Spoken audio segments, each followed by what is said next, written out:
કચ્છમાં આવેલ કંપનીઓને પોતાની કંપનીઓનું પ્રદૂષિત પાણી નદી નાળામાં છોડવાની પરમિશન આપે છે કોણ? કાર્બન એડ્સ કંપની તેમજ અન્ય કંપની પર ગુજરાત પોલ્યુશન કંટ્રોલ બોર્ડની મીઠી નજર હશે.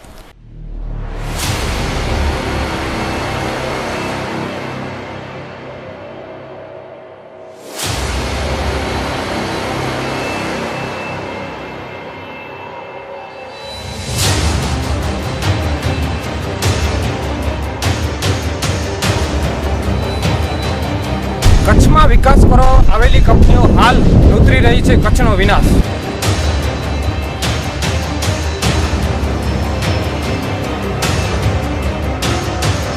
કાર્બન એડ્સ કંપની કરી રહી છે ભયંકર પ્રદૂષણ.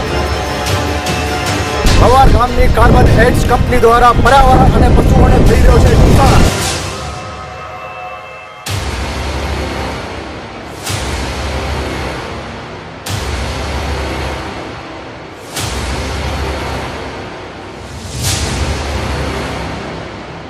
મુન્દ્રા તાલુકાના છસરા વવાર પાસે કાર્બન એડ્સ નામની કંપની આવેલી છે, જે કંપની દ્વારા તેનું દૂષિત પાણી અને કેમિકલ્સ બાજુમાં આવેલ તળાવમાં ખુલ્લેઆમ છોડાઈ રહ્યું છે. પરંતુ જીપીસીબી કે કચ્છના વહીવટી તંત્ર તેમજ અબોલ જાનવરો સાથે સંકળાયેલી આવી સંસ્થાઓને કંપનીઓની આવી બેદરકારી દેખાતી જ નથી, જેમાં વવાર ગામના હરિભાઈ બારોટ દ્વારા અનેકવાર જીપીસીબીમાં રજૂઆત કરવા છતાંય વહીવટી તંત્રના ઉડાવ જવાબ જ અપાય છે.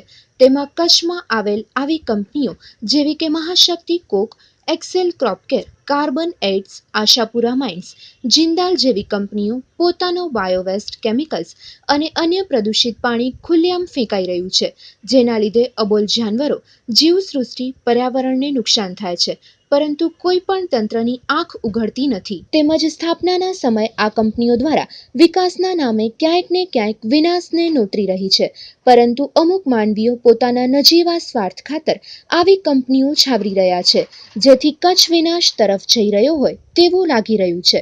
પરંતુ કોણ જાણે આ વિનાશ ક્યારે અટકશે, તે એક કચ્છના અમુક જાગૃત નાગરિકો ના ચિંતાનો વિષય છે.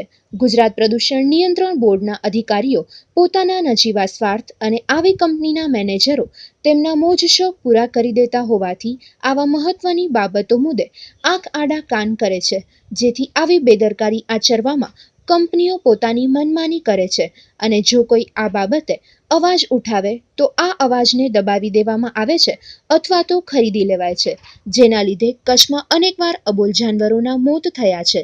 પરંતુ કચ્છના એ માયાળુ માનવીએ આ જીવસૃષ્ટિ મુદ્દે કેમ પાછી કરી ગયું તે સમજાતું નથી, જેથી કચ્છના અમુક જાગૃત નાગરિકોના મતે આવી બાબતોમાં વહેલી તકે નિર્ણય લેવાય તો સારું. તો આ બાબતે વવારના હરિભાઈ શું જણાવે છે, નિહાળીએ તેમના શબ્દોમાં. કાર્બન એડ્સ ઇન્ડસ્ટ્રીઝ લિમિટેડ અમારા 2 વખત લેખિતમાં અરજી કરી છે અને 5-6 વખત મોકલી છે અને 5-6 વખત મોકલી છે. અને ગામમાં આના લીધે કેટલું નુકસાન થઈ રહ્યું? નુકસાન તો અતિની ગતિ છે. હવે પાછું હમણાં ચોમાસાની સિઝન આવી રહી છે. હવે ખેતર છે, અહીંયા અમારી વાડી 2 આવેલી છે, અહીંયા ભાઈની 2 વાડી આવેલી છે. તો હવે શું છે કે નાનો મોલ થશે, એની ઉપર હવે ઝીણી વરસાદ પડે, ઉપર ત્યાં કોલસાની ડસ્ટ આવે એટલે મોલ તો એ બની જવાનું છે. જી પણ હવે નાનું કાચા કૂતરું પડે, કોલસાની ડસ્ટ ઉપરથી વરસાય એટલે જામી જાય, મોલ તો ત્યાંની નષ્ટ થઈ જવાનું. બીજું એની વર્ત તો શું કંપની ભોગવશે કરી?